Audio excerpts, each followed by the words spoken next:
live yet, so let's get it going. Oh, we are live. So anybody that's tuning in right now with Steve and I put out earlier in the week that this was my first podcast for Ever Changing and Evolving, and Steve Ladd is my first guest. So thanks, Steve. You're welcome. And the reason that I asked Steve, and I've always asked Steve, is for one, the comfortability. I think that's between the two of us when we're talking.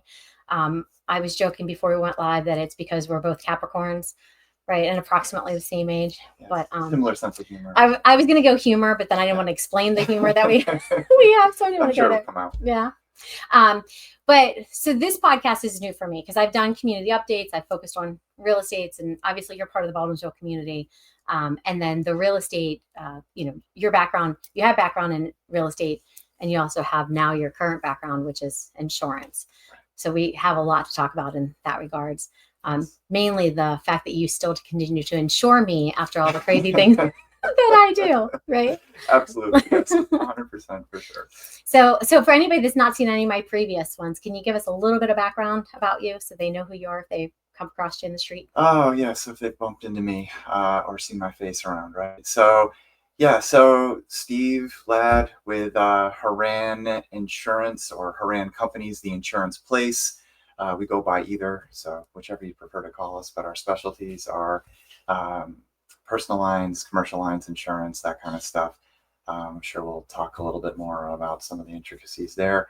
And my background, other than that, is, like Shelley said, real estate prior. And really, I've been a part of Baldwinsville since maybe I was in, I think, 7th grade. A little bit before that too. We moved around a little bit when my family was younger, stuff. But maybe that's why we get along too, because I bounce around a lot. Yeah, right? yeah. Taylor can relate. She's always Yes. talking about the moves. Yes. So I never actually asked you, how old were you when you got into real estate? So I was, I think, about 25 when I first started in the real estate business. Yeah. And so real estate's my passion. But I if do. it was another industry, I'd ask you the same question. But what made you get into real estate at 25? Yeah, so it was interesting. I was living in Massachusetts at the time. I had spent about 5 years working in the movie theater industry. Oddly enough, it just sort of happened, and as one does, you sort of get these weird little promotions, and then next thing I know, I'm like a manager of a movie theater. And the movie theater chain that I was working for moved over or purchased theaters in New Jersey, and so my manager at the time was transferred down there when I was like 21 or something, and he was like, "Do you want to go and move to the Jersey Shore for a while and manage movie theaters with me?" And I was like, sure. Okay. So I did, and I spent the next 4 or 5 years, I guess, just sort of doing that job, moving around from one, like we went from New Jersey to Massachusetts and stuff, and I sort of reached a point doing that where I was like, okay, I went from managing little small movie theaters to these 15 screen sized behemoths or whatever. And that got to a point where I was like, there's no upward movement anymore here. My boss wasn't going, he was recently promoted a few years, right? So I was like, nah.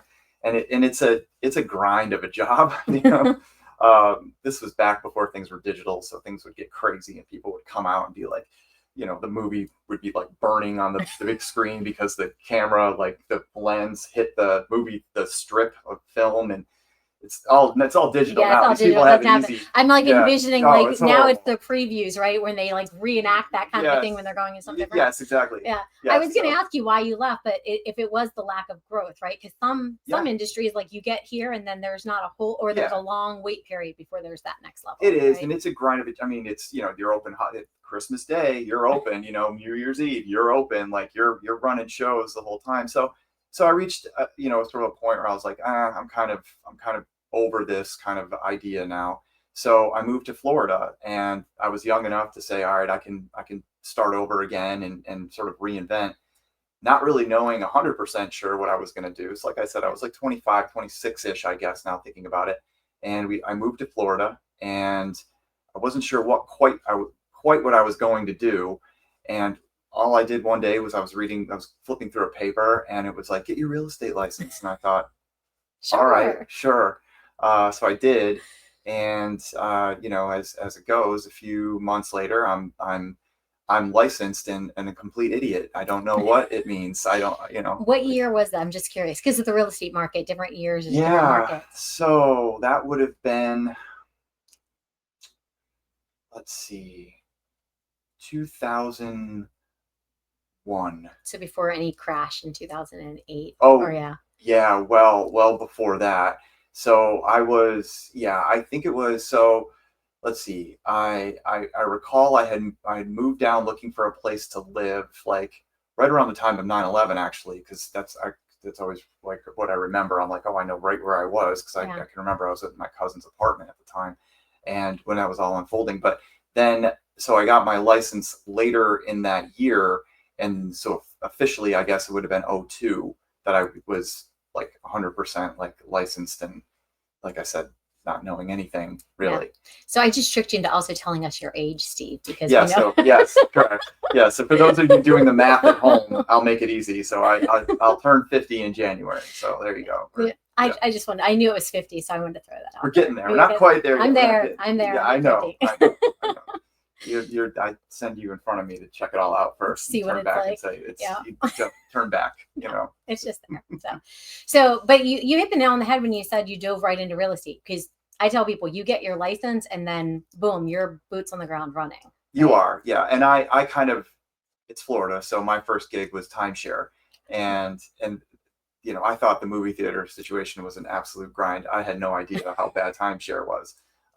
So they throw you into like a sort of a training little thing for 2 weeks where you're just 9 to 5 every day learning what they do, not really learning anything about real estate, Right. mind you. It's Yeah. just like, this is how you're gonna sell week 22 to this poor person who wants to save money on getting some free tickets to Disney or something, right? And they're super happy to be here. And we told them it's an hour and a half. And what they don't know is that the hour and a half starts after they're done eating breakfast with you.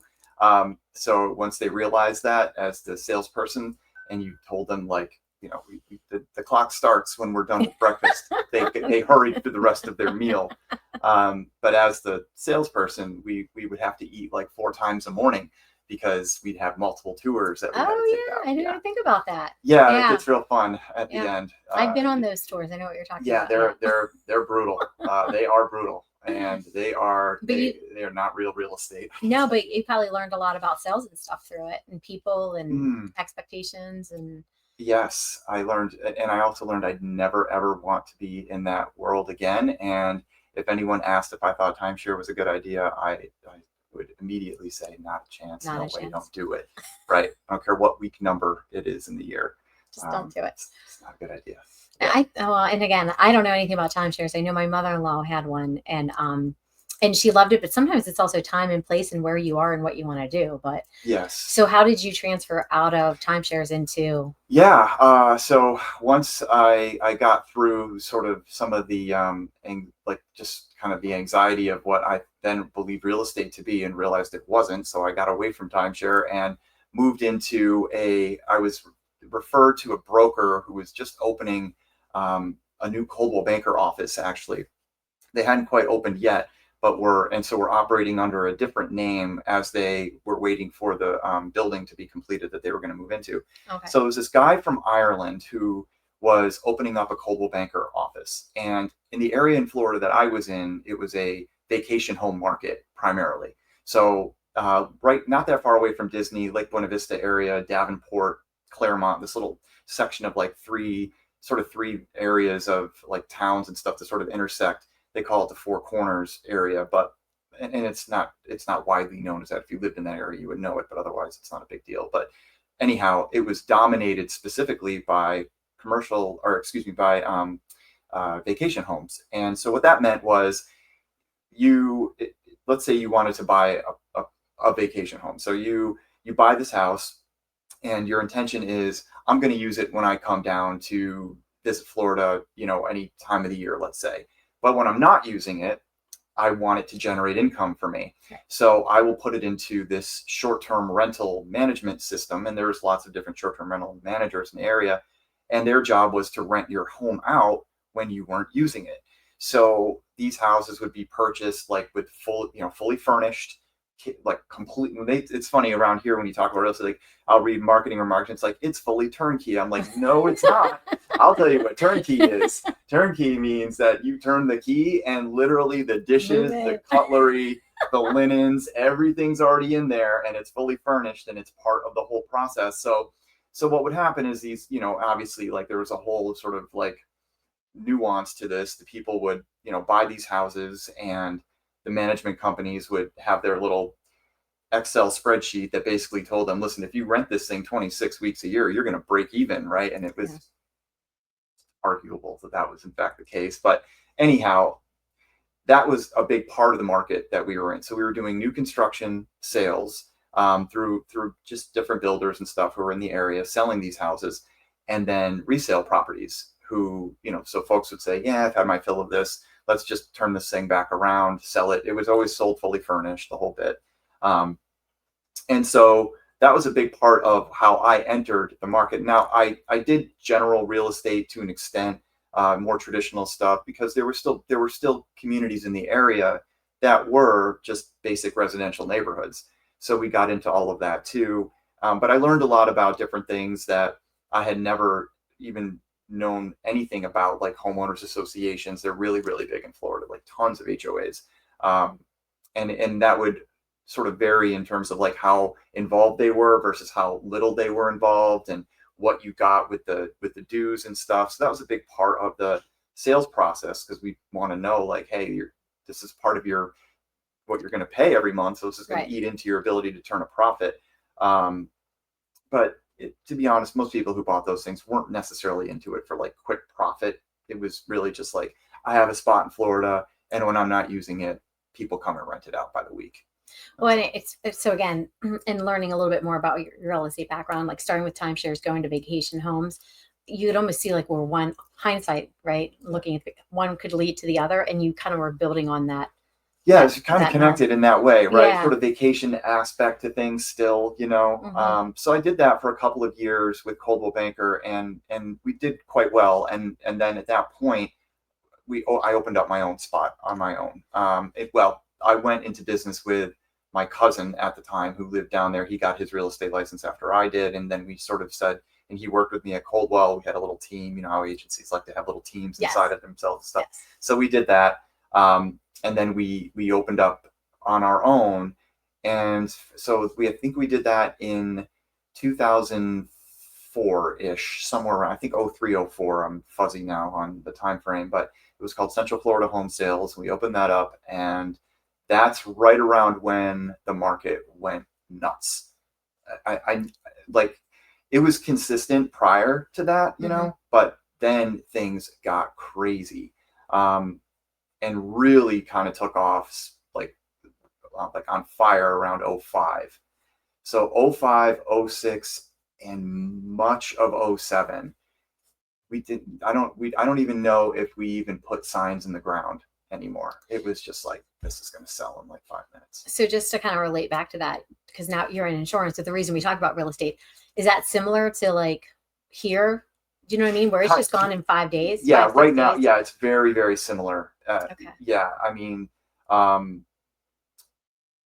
would say the only difference really would be just the amount of new construction down there was still really was ramping up so much. So just one, I would say, difference from this current market compared to that was, you would contract, like you would go into a builder and the builder would say, I've got, we're going to do 100 lots, and we're going to build on 100 lots in this new neighborhood. So we're going to pre-release 6 at a time. So how this would work it would be so chaotic that you'd have people lining up outside of the development hours upon hours before, and there would be 40 people in line for 6 lots that were going to be opened, in hopes that somebody would walk in there and just suddenly have like pre-buyer's remorse and not do it. Yeah. So then they would contract on those, on this completely to be built sort of deals here. I'm visualizing the malls at Destiny when the new shoes come out or the new iPhone comes out. Yeah. Yes. Right. Yes. Very much like that. That's crazy. Yeah. And then so they would sell those, and then they would 2 weeks later they would release 6 more, but the price has just gone up significantly. And so people were people were closing, and the market was going so quickly in terms of like appreciation, so to speak, Yep.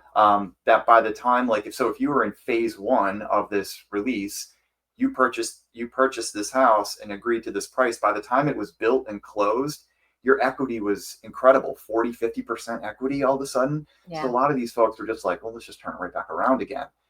So again, if you were in the real estate world at that time, you didn't have to try hard to get houses to sell for you, because it was that simple. And a lot of times, like, they were savvy, so they could undercut the builder, because the builder was now selling at a much higher price at this point for any other remaining lots or other phases. Yeah. But the person who sold in those who bought in those first couple of phases has so much equity that they can.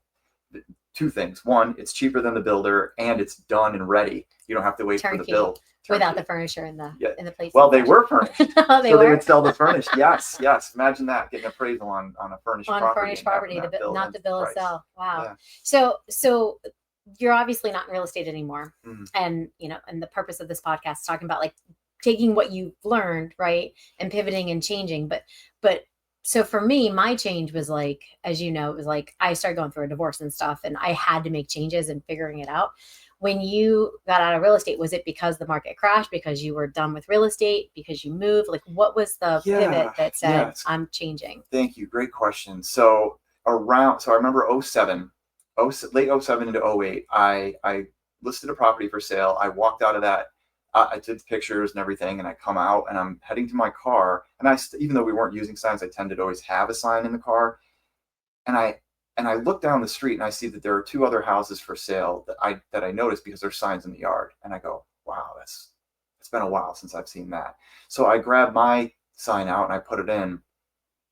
And while that wasn't the moment that everything fully shifted, it was the beginning of it.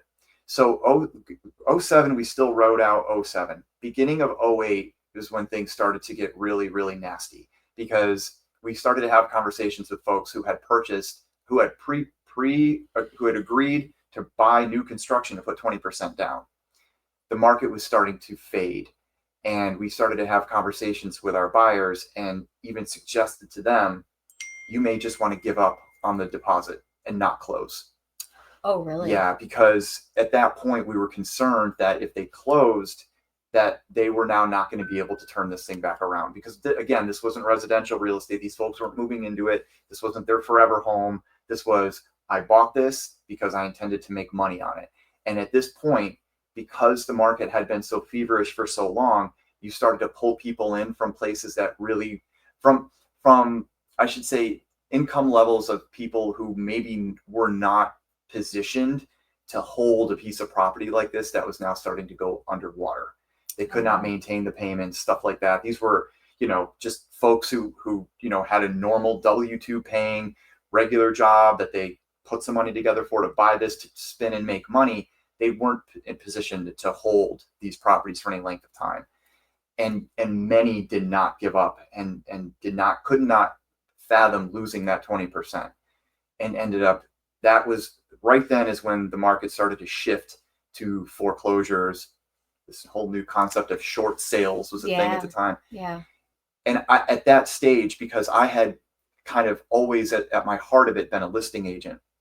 And so moving into a market where you couldn't really work as a listing agent, because while yes, plenty of people wanted to sell their properties, there was no equity there. They were all underwater, all of them.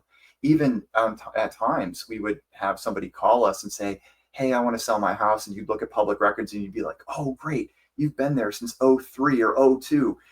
Awesome. And then you'd show up at the listing appointment. They'd be like, oh, I refied, during the height of it. So they basically rebought their house, during the time where everything was at its peak. And now even you couldn't even help them either. So, it was a bit of a challenge. And so having now spent at that point, which would have been about 6-7 years in the business, around 2000, I stayed with it, continued to just sort of, but it was getting more and more challenging. When I know people are like, oh, you poor thing, you had to actually become a real estate person. You didn't have to flip houses all the time. But it's not that. And this is what as listening to you, I want to point out. So we're friends and we talk a lot about like our sarcasm and we like to give each other a hard time. When you were talking about timeshares and you were talking about the vacation home, you're like, in listening to you, you're like, it's almost like if people didn't know you, it's like I'm taking advantage, taking you. The system takes advantage. System takes advantage, and you probably know this about yourself. But if you don't, you actually struggle when you feel like someone's getting, pardon my language, but screwed, right? So that's why I see that as you getting out of timeshares, you getting out of that vacation. And now I'm listening to you talk about this foreclosure, and you're saying, yeah, the poor realtor. But at the end of the day, Steve, the first thing you said was, how do you help people get underwater? Like it's a, um, it's a hard struggle to say, hey, I need to make a living, and I'm going to make a living by impacting you financially. Absolutely. Right. Yes. So Yes. all joking aside, which we do a lot and pick on each other, in the core of it, you really don't like to see people being taken advantage of and for you to profit off of that.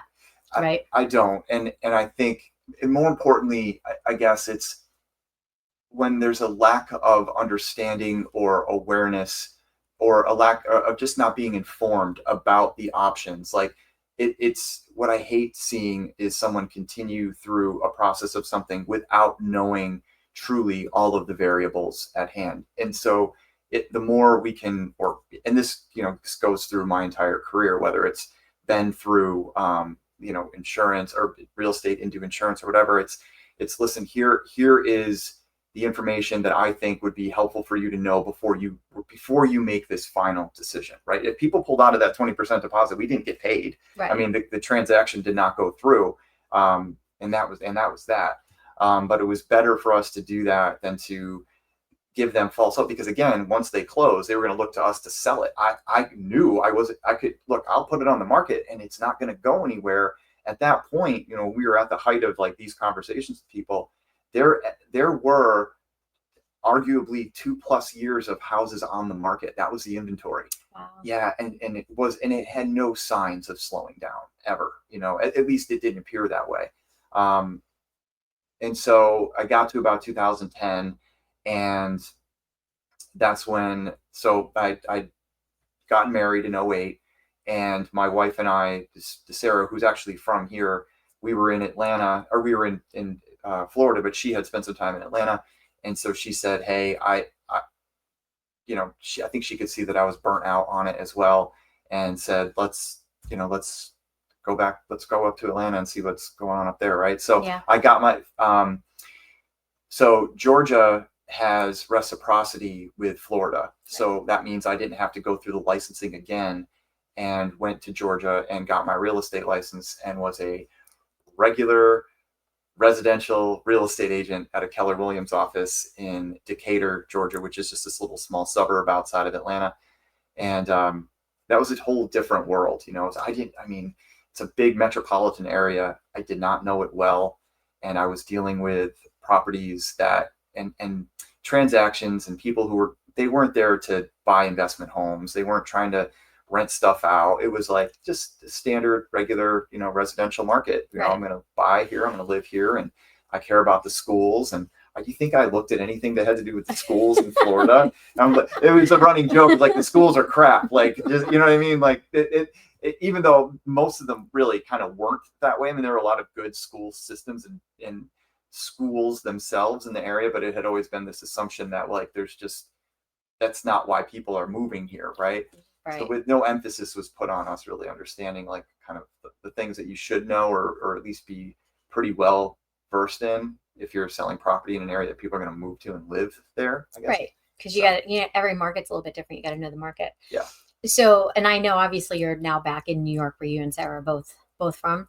When you left Georgia, was it because you just wanted to come back to the Bostonville area? Did you need a complete change of scenery? Yeah. So we had no family in the Atlanta area. And so, or I think this would have been 2000, we weren't in Georgia long. So around 2011, so Sarah was pregnant with our first child. And at that point we were like, okay, what are we going to do?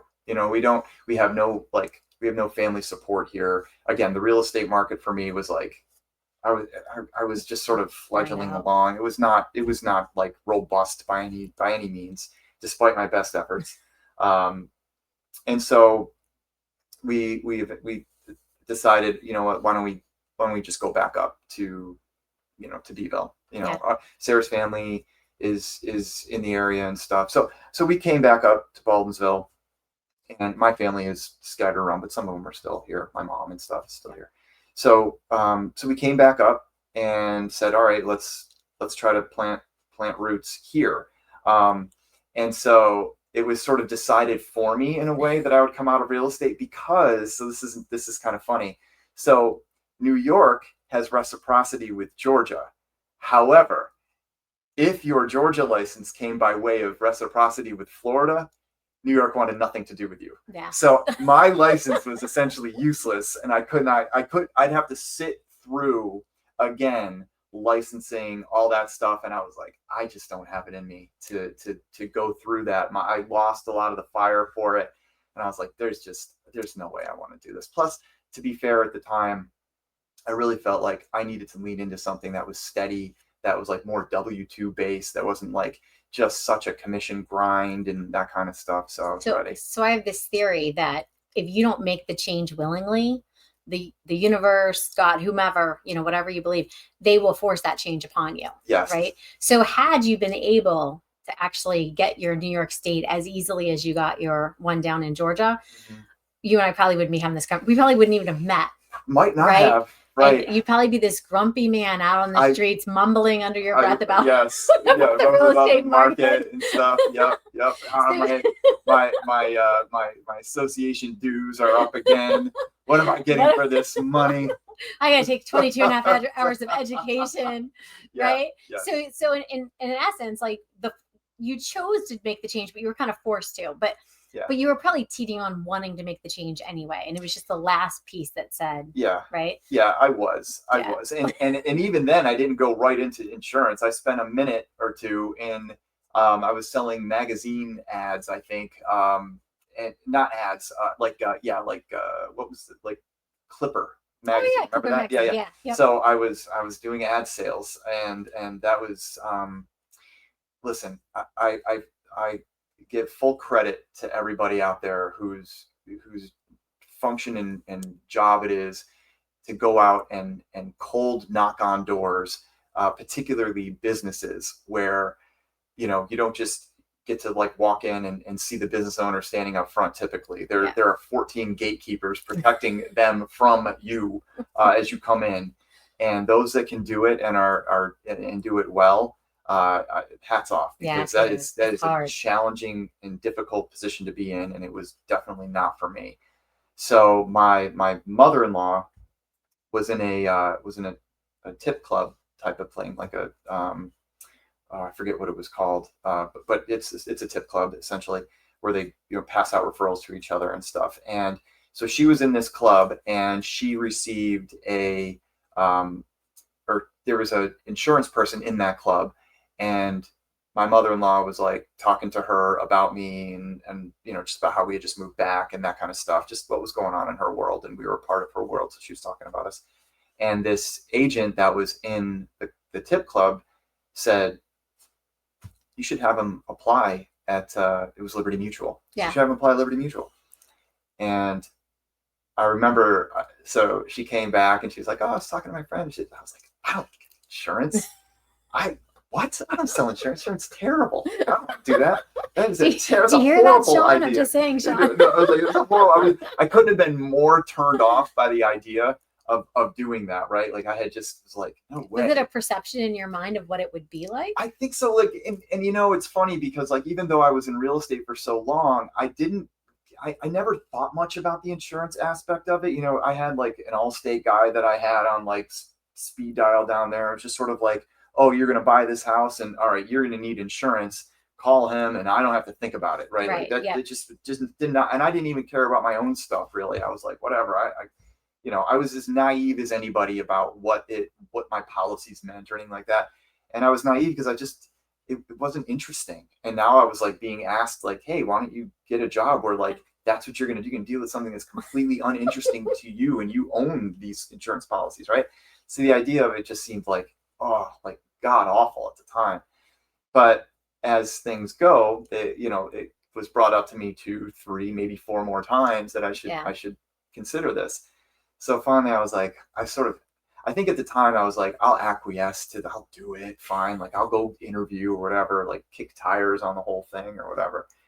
And I'll give it to Liberty at the time. They had a very effective district manager who came in for, I think by this time they put you through like 1 million interviews or whatever. I don't know. But it was like, you think it was like a government job or something, I was like, all right, third interview, really? But it's serious. Like I remember the second interview, they were like, all right, we're going to put you on the phone. Put me on the phone. Oh, yeah. Move me out to the whole area where all the agents are. So here's people all work there. It's already intimidating enough. So you go sit down next to these people in these cubicles or whatever, and there's people across from you, behind you, or whatever. And they give you a list. They just cold call list. They call it a sales genie list. They give this list filled with phone numbers, and they say, just start making calls and ask them when their insurance policies expire. Like, all right. And they're listening to the calls, right? So they're listening to you. And so for about 20 minutes or so, I start running down this list. Just like, I can't even believe I'm doing this. Like, this is a sign of things to come. So I'm going down, and most of the time, no answer. Obviously, a couple of people like hang up on you. Great. This is so this is like, this is the Clipper equivalent of the phone part of it, instead of walking in and just being told to get lost, right? So I'm like, now here's where I'm at. And I said, well, what if I get somebody on the phone? And they're like, just give it to one of these people. Yeah. All right. And they themselves, having all gone through this during their interview process, magically they're all off the phones during this time. They can't not listen. It's a silence. Yeah, it's silence. And I'm just like, God, this is nerve wracking. So I get through that. I don't know. I think I got like 2 people on the phone, and I got like one, or I think maybe I got both of them to give me. Probably the nicest people who give anything to anyone who called. So it's not like I was magical or anything. So they give me these things on these cards that I write down and give them to the other 2 people. And then they come and usher me out of there and bring me back into the room and say, all right, okay, we'd like to have you come in and meet with us another time. I'm like, what's next here? So I come in, and they had this district manager who was really effective at selling the concept of what one could earn in this business, right? And so he had all these drawn out, what I consider to be, looking back on it, were like hieroglyphics written down on this piece of paper that somehow pointed to like an outcome that was like very financially favorable for me if all of these things should come true, right? And so it became very evident, however, after a short period of time, because yes, I did take the position. I was offered, I took the position. And they send you to insurance licensing, right? Yeah. So I cut my teeth with Liberty Mutual. But the thing about Liberty was they were more focused on you being a salesperson and selling policies, and not quite as focused on learning about what insurance actually means, does, the whole bit. And again, that comes back to your core, right? Like, it's the education. Like, why should people get the policy that they have, or what does it mean to them?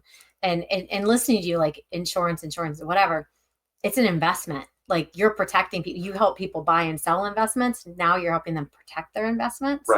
Right. Yeah. So it's a spin on the way that you think about things. It is. And I feel like there were times where, because when you're new in anything, right, you have that sort of, they talk about imposter syndrome and stuff, right? Like, when you're new in something, it's very easy to sort of fall into that feeling, because you're the quote unquote expert, right? So people are looking at you to like give them advice and to help determine what they should do or where they should be. And every step along the way, whether it was, working in the movie theater business, I was the manager. I was a kid, right? I was a kid. And I felt like I had that imposter sort of feeling, like people would come out and they'd be like, "You're the manager," and he'd be like, "Sorry to disappoint you. Yes, I am." And then real estate, the same thing. You write those. You probably remember. You write your first couple of deals, and you're like looking at all these like blank spaces on these like 8-page contracts, and you're like, "I don't know. I think I'm supposed to fill this part in." So insurance, same thing. Except the difference was, with a movie theater thing, people are excited to go to see a movie, right? Right. With buying a house, people are excited to buy a house. With insurance, nobody was excited at No all, one wants to see right? you right Like, now. I need to get off the phone with you as fast as possible because you're making me sad, right? Like now that still happens sometimes. Don't get me wrong. But at least now, or compared to then, like I have a better understanding than I did when I first started about what a lot of this stuff means. And look, like there's so much of it that the understanding continues to develop all the time. But it took a while to break out of that feeling that I was perhaps in a situation or in a position to lead somebody in the wrong direction inadvertently because I didn't know any better. Well, and this I just want to throw out there. You had mentioned about the education piece of it.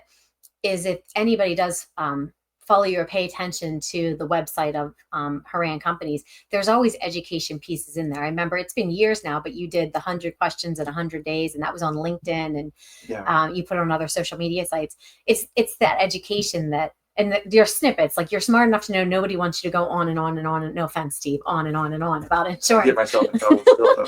But it's the snippets of and that's where the value is, to know what policy you have. Is you're always going to get the people to say, just tell me what I need, I'll sign and send the check. Right. But I also have the faith in you that if I do have a problem, you have the skill set, the knowledge base, and can answer my questions or get me the information that I need. Right. So I think that's why you actually have a little bit more of a like for insurance than you did whenever you heard about it. But I think so. And it became, honestly, like sort of compelling after a while, because I would get into these policies and I'd be like, that's what that means. You're learning. I need to check my own policy, right? Right. Like, yeah. You go back to your own as like your sort of benchmark, and you'd be like, that's terrible. Thank God I didn't get in an accident, and so you go and you like button all that stuff up and everything. And then I will tell you this, and I'm sure if anybody who's listening to this is either knows an insurance person, like in terms of their family, or they are one, they will appreciate this. But like the longer it goes, the more your family or your friends look at you and they're like, look, man, that's probably not going to happen. Right. But instead, I'm always like, you get down and I'm like, listen, this is a liability issue now. Like, you don't understand. Like if he comes over here and he gets on that bike and he takes it, like, I play out every scenario possible. I've been in those conversations with you. I think in one podcast I called you Mr. Gloom, right? Yes. Gloom and doom is what Steve brings. Yes, we're known as the black cloud that came over to the event, right? Like, look at how great this is, and I'm like, well, let me tell you what could. Here's what could go wrong. Yeah, you're the life of the party. Yeah, I know. Yeah. People love that, right? Invited. Mm-hmm. Yeah, the line at the drink table gets a lot shorter whenever everything's available. So if you don't mind me asking, in that period, right, where you left real estate, and I'll say a little bit grudgingly, but it was the known, right? And you went into the unknown, and you went to like the Clipper sales piece of it, and then the insurance.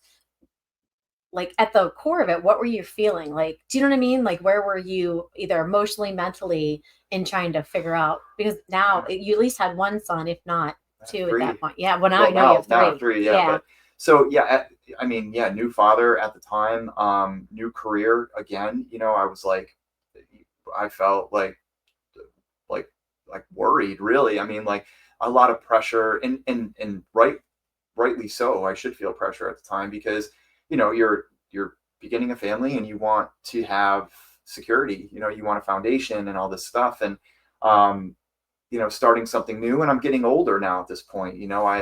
I was, now getting to the stage where I was, where was I? About 35-ish now at that point, so it's, and in your mind as a 35-year-old, you're like, the reinvention needs to stop now. Like, even though like really now I'm at 50 almost, and I feel like I could have probably had another one in me or two and been fine. But you start to like, you feel like, all right, now I need to settle in, and I need to plant roots. Things need to start taking shape here now, or time's running out or whatever.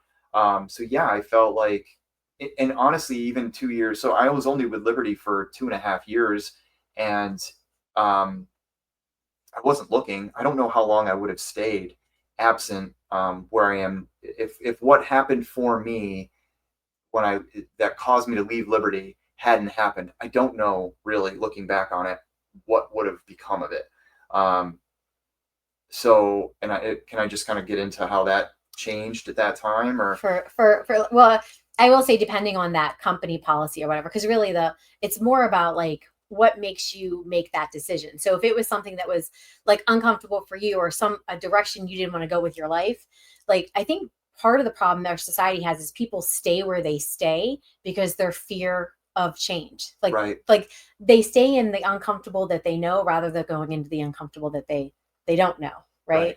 So rather than maybe focus on that, like what was it about Haran companies or, whatever it was called at the time that made you pivot to it? Yeah. And right? that's it really. It was, so when I was in licensing class, learning to become, like with real estate, they give you a license, you have a license, you take the class, you pass the test, and you are a licensed idiot. And there I was again for a second time in my life, a licensed idiot, not just driver, but now like first real estate, now insurance. So I have this license and I'm like, great, I passed the test. Awesome.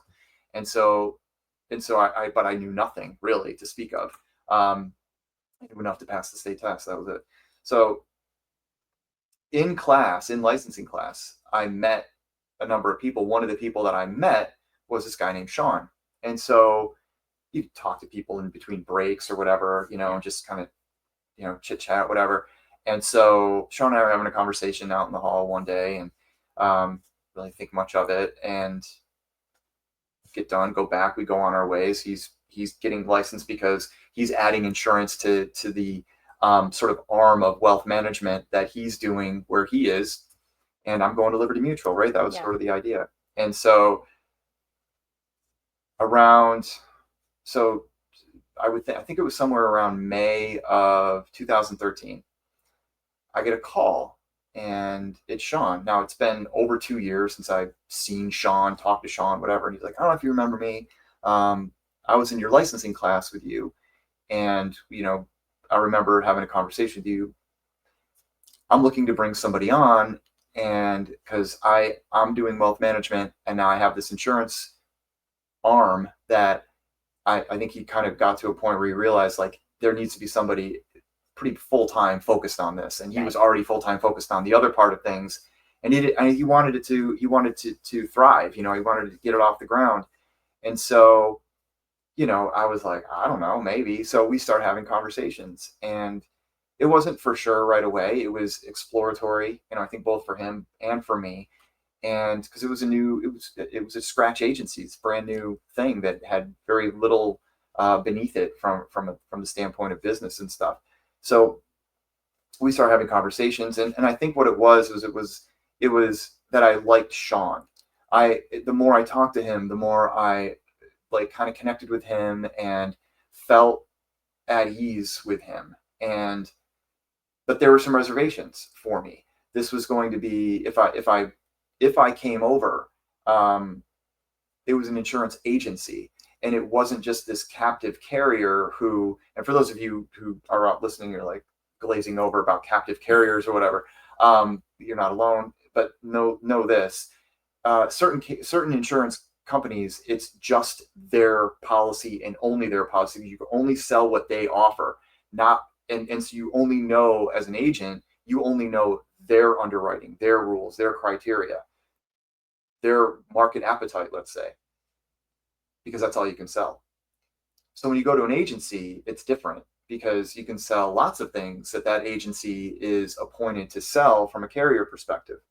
So I was going to move into an area where I was going to have more carriers that I didn't know, and realistically, I was going to be probably the most educated person in the office, because Sean was doing wealth management stuff, and this was a very new thing that he had started. So he wasn't going to be like my primary resource for information. You were the primary resource. I had to be. So I'm going to inject here when he just said he was probably the smartest person in the office, because anybody in Facebook and podcast land want to know who else was working at that office at the time? That would be you. And Yes. I had no knowledge, so I'm just picking on Yes. Steve. I was brought in because I was friends with Sean, Mm-hmm. and I was brought in to kind of help do some organizations and stuff. But I will say this is at the moment that Steve and I actually our paths crossed, Right. because you did come into that company, and I was helping with some organization and Yeah. stuff, and they asked me to just kind of stick by and help you, Right. get started and see where you could basically take that arm of that agency. And this is also the moment, just for full disclosure, that my divorce and my pivoting started.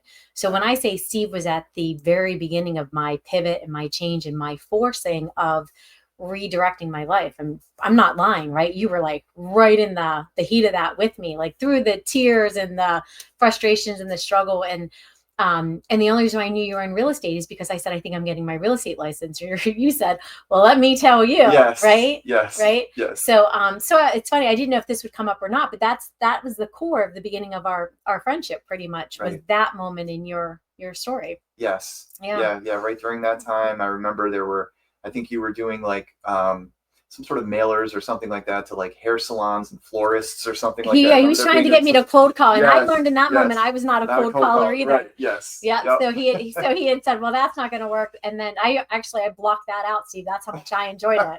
Woo! Totally forgot. Yeah. But then he brought me in because I had IT truck, and to bring that office up to a little bit more of the techie world, because it was very much a paper world at the time. And we're talking about the wealth management side, not the insurance side of it. Yeah. Right. Yeah. So but that's funny. Like, you just, as soon as you said you were by far in insurance the smartest person in the office. But when you said that, I'm like, well, but that wasn't saying much, right? I mean, that's how it felt for me anyhow. But that's that imposter syndrome, right? Because when you came in, because no one else had any real idea of it, the other women that I worked with in the office, they were wealth management. Right. Right. You were well up here in the level and knowledge of insurance, whether you felt it or not. Yeah. Right? So it goes to the perception, right? Like what we feel about ourselves and what people perceive about us. Right. I would have never known that you just pretty much stepped out of where you were and how you were feeling, because you walked into that office and thought, I got to figure this out. And that's what you sat down and you did, in the preservation and the willing to educate yourself. And by educating yourself, you were educating others.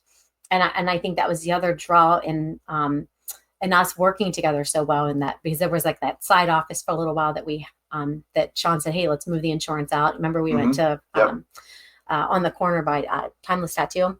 Yeah. And came back as you were educating me on insurance because you needed me to know things to help you out.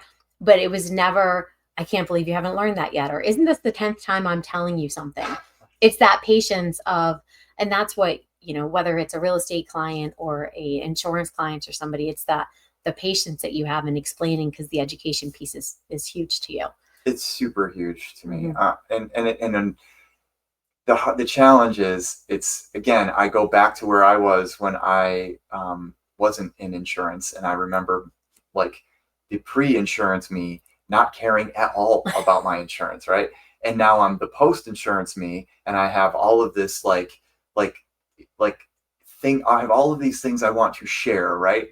And yet the topic is so mundane that people don't listen. I mean, people listen. I mean, it's not to say that no one cares at all. That's not true.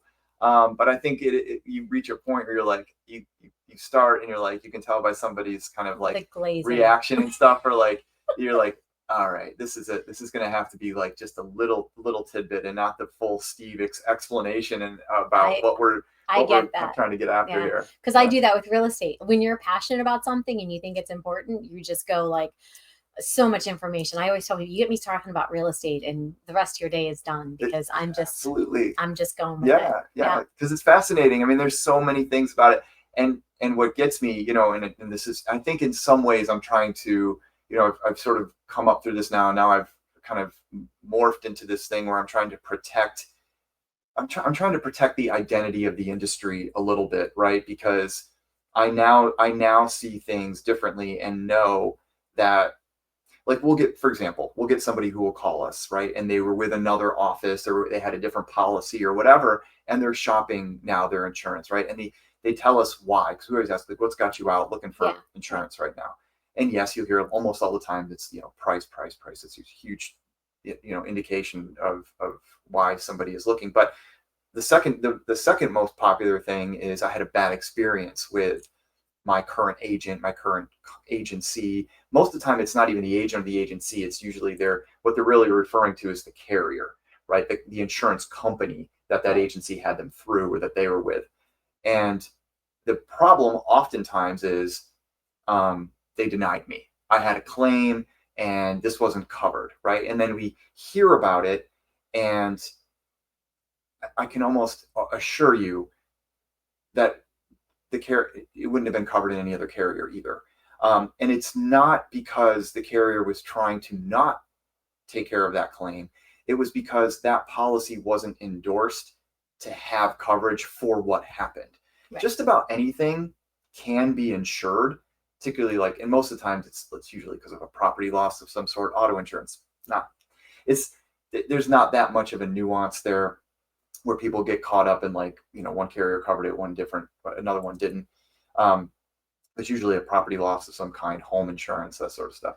And so the biggest thing is trying to take that person at that time and not overpromise on that situation and make it seem as if oh well, oh man, I can't believe they didn't cover that, right? Because it's right. It's typical, for just random example, but you could have say water back up into your basement, right? And it comes up through the sump pump or whatever. Maybe you have a finished basement, it damages the whole thing, right? It can be tens of thousands of dollars of damage. But a homeowner's insurance policy does not have coverage on there for that unless it's endorsed. And you have to add that particular coverage. And most carriers cap it at a limit, 10,000, 15,000, as much as they'll go. Some will say, however much you want, you're willing to pay for it, we'll give it to you, right? Yeah. But it varies by carrier. But at the end of the day, it's not on the policy unless it's been purposefully put on the policy. And yet somebody has a loss and this isn't covered. And what I can say is, and this is for anyone who's not in the business, the idea of full coverage is not a thing. There is no full coverage, right? But you'll hear a lot of times like, oh, I thought I had full coverage, or isn't this what insurance is for? Yeah. And so you have and it's the right thing for them to say. It's what is believed. And I think the biggest thing that I run into when it comes to this sort of scenario is that you realize that insurance is probably the most frequently purchased thing for adults in this country, and equally at the same time, the most misunderstood thing that gets purchased. And I think those two things intersecting, when they do, they tend to intersect at the worst possible time, yeah. Which is, I had this terrible thing has happened. I was in a car accident. My house had all this water that backed up from, like I said, from the sump pump, or the drains overflowed, or there was a kitchen fire, or whatever it is, or a tree fell on my in-ground pool, and now what's going to happen?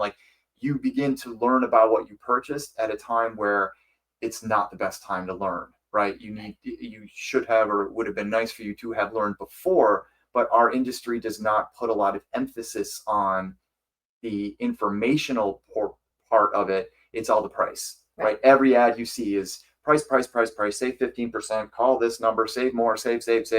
And meanwhile, nothing really at all is about what this thing is that you're actually purchasing in the first place.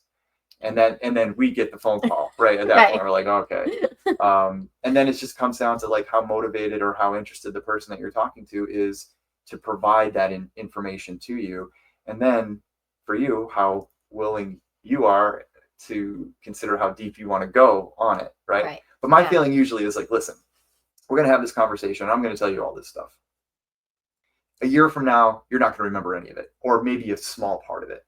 But what I want the takeaway to be is you will at least remember that at the end of this conversation, you felt good, better, comfortable, whatever that is. Remember that feeling. And then don't worry about remembering all this stuff. That's my job. I'll remember it. And then when you come back around because something happened, we'll talk about it again. All good. You need it. Yeah.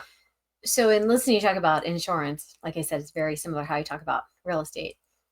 What's the biggest difference in the way you feel about when you were selling real estate and now as you're issuing insurance policies and stuff, like internally for you? Yeah, I mean, the biggest difference I think between the two is like kind of what I mentioned earlier. Like there's an emotional connection to a real estate sale, and whether it's the person who's purchasing the property or the agent, those two people have spent time together, right? Yeah. And so you develop a relationship. You get to know these people, right? You have conversations that are about things beyond just like, well, all right, this house came up on the market and match what you were looking for. I'll meet you there or two to see it, right? Like Correct. there are lots of things that you learn about each other along the way, and you develop this relationship. And I know a lot of real estate agents and people involved in the real estate world become sometimes friends with their clients Oh just yeah, because of absolutely. the length of time. Insurance lacks that because it's much more transactional, particularly with personal lines insurance. And by personal lines, again, this is industry jargon. Now, even that's just like what you own personally, your own personal auto, your homeowner's insurance, umbrella, snowmobile, ATV, versus commercial insurance, which would be for business related endeavors. So for personal stuff, you get auto insurance. You theoretically you could call our office or any office really, and have a conversation with somebody, give them the information, they'll run it through, come back to you with a quote, and within 2 hours you could have had everything completely finished from start to conclusion, and you may not talk to that person ever again, perhaps if there wasn't an issue and there were They no, just want to keep renewing and yeah, renewing. keep renewing or whatever it might be. So there's a lack of um, development of relationships in that way. So can I ask, how do you like, because it seems like you missed it a little bit, if that's the biggest piece. How do you fulfill that now? Is it through the family, through community, through the people you work with? Yeah, I guess it's probably through all of those things, really. It obviously starts, at home, with the family. It goes then from that to, we have younger kids, they're involved in stuff. So you kind of become involved in what they're involved in. So Right. you sort of, talk to people there, you're sitting at a back-to-back-to-back soccer game or something, let's say, and you talk to the other parents, and you pass the time in that way. And it's nice, obviously, because it's not all based on like a business transaction that sort of spawned this relationship to begin with. So in fact, I would say like the majority of people that I talk to probably don't even know what I do for a living, really. Sometimes it gets out, but I'm not one to um, sort of lead with, "Hey, I'm Steve and I sell insurance." Like I Are you happy with your current insurance Are you, yeah, policy? right, yeah. Let me tell you all about it while you glaze over and look for somewhere else to be. Yeah. No.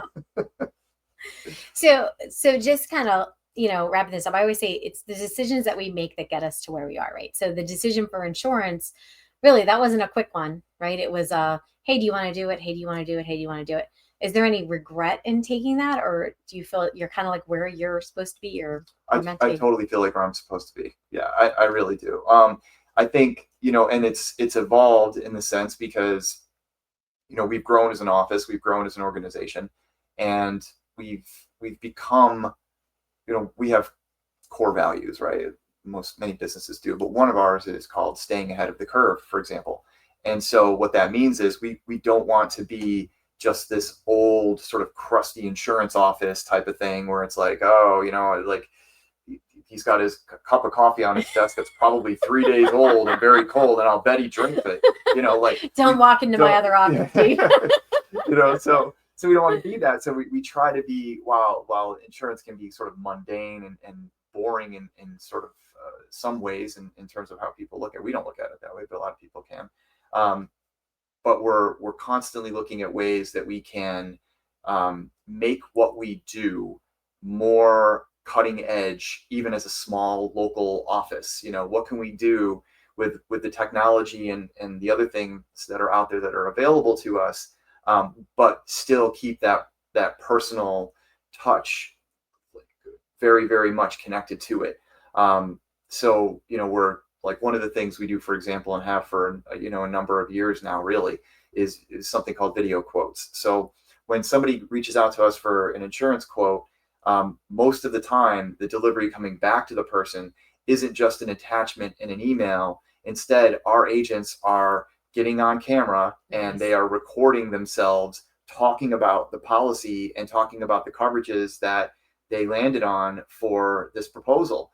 And that gets recorded and it gets sent out, and it gives, what it allows for people to do at that time is, if let's say, for example, you were tasked with getting insurance quotes that day, but you have to go back to, let's say, like someone else in the family to talk about like what you learned, right? You're not the insurance expert in this situation, but instead of having to do that, the video just gets shared with that other person who can consume it themselves, right? So again, it may not seem like this major big deal, but in the insurance space, I have to tell you, the bar is so low for anything that's beyond just like, here's your quote.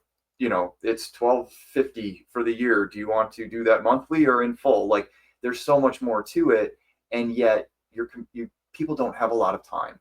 So if we can record this, send this out to them, and then they can consume it at their leisure when it works for them, great, awesome. And that's better now than sending an attachment that they're flipping through while they're standing in line at Target, and there's 22 pages of PDF, and really all they're scrolling for is, what's the price? When am I going to get to the premium? Right. And this allows us to, of course, we get to the price, but it allows us to at least talk about some of these things that are really impactful, and hopefully keep you from having an experience where you call some other agent in 3 years and go, I'm shopping because I learned the hard way that X wasn't covered. We want to try to prevent that from happening, but we need to do it in a way that's timely. Well, and it also makes you guys stand out, right? So people get stuck in where they are, and they're like, we've always done it this way. We're always going to do it this way. And this way is going to be how we continue to do it. So the name of this podcast is Ever Changing and Evolving, because that's kind of how I see myself, like based on 2015, when I was like the stay-at-home mom working at the Haran companies with you and Sean. And then I had to pivot, right? That wasn't going to, kind of like you at the movie theater. Like, that was great. I enjoyed it. It was, I liked the people I was with, but there wasn't growth for me unless I got my insurance license, or unless I did something like that. There was no growth. So I had to pivot, right? And I just find myself constantly pivoting and changing and growing because I find it exciting. I like to learn new things. And when I call you and I say, hey, what's going on? You always have something, like whether you just read a book, or you're listening to a podcast, or you guys are incorporating something new into the business, right? Mm-hmm. So even though we talk about insurance, because I have policies with you, and I definitely gloss over when you're telling me the gloom and doom stuff of it, but it's what you do in your business and the education that you provide that I really think helps you get to the point that where you are, and makes it a little bit more exciting than just, oh, I sell insurance is what I do. So you keep it changing and growing for yourself, and you put yourself in an environment where that's welcomed, as opposed to a company that's afraid of changing. Like, well, if we do that, what's going to be the return on investment of that? Are we going to lose people on it? There's no, like, people don't change because of fear of change and what people are going to think. And I know that you do a lot of research before you do something, and you look at statistics, things like that, but you're always like, the company itself is always taking a chance and growing. Oh yeah. Yeah. And there's things that we tried and didn't go well. Like, but you can smile about it, right? Yeah. So that was a waste of time and money, wasn't it? Yep. Okay. But yeah. So I don't want to take up your entire day, because I could talk to you forever. But I guess the one thing I would say is, if somebody is stuck, because whether you knew it at the time or not, like Sarah probably saw it, you were stuck in real estate. You know what I mean? If you could have gotten your license here in New York, you probably would have. Mm-hmm. But somebody that's like stuck, but they're like, I'm just going to keep doing what I do because it's always what I have done. Right. Is there anything you could share, or a piece of advice, or something to say to them that just like, life could be more? But. So I think look, everybody's in a different position at different times in their lives, right? Like, whether or not you have kids or you don't have kids, or you're financially responsible, whatever it is that you have to do. If you're interested in something, or something seems at least intriguing enough to investigate it. Take it all the way to the edge, where you lead yourself to that point where you now probably do need to make a decision. Either I'm going to go with this thing, or I'm going to pull back. There's no harm in really learning as much about something as you can and pursuing it up to the point where now the decision does have to be made. Yeah. So do that, do that in a way that isn't going to, like sacrifice what you're already doing, because you never know what could be at the end of that road. And as you go through it, things that you assumed to be true, you may learn aren't that way. And perhaps there is an opening for you to be able to pull this thing off, that you wouldn't have ever given the light of day, and would have shut it down in your mind well in advance of this had you not done that. And the decision is the huge piece of it, that people don't always make that decision and then that motion towards it, right? Yeah, absolutely. That's awesome. Yeah, you don't have to say yes during your first inquiry with a place, or whatever it is, right? Like, I don't know. Say no. How many times did you say no to insurance before you said yes? Lost track. I lost track. The hammer on my head, though, is, it was pretty good. I felt that. Yeah. Well, thank you, Steve, again, for helping me kick off this podcast. I'm excited. I do have a couple other guests that are coming, but the same thing, like where they started in their life and where they ended up for whatever reason winds up in different pieces. So I think those stories are important for people to hear. So thank you. And that's it. Yay.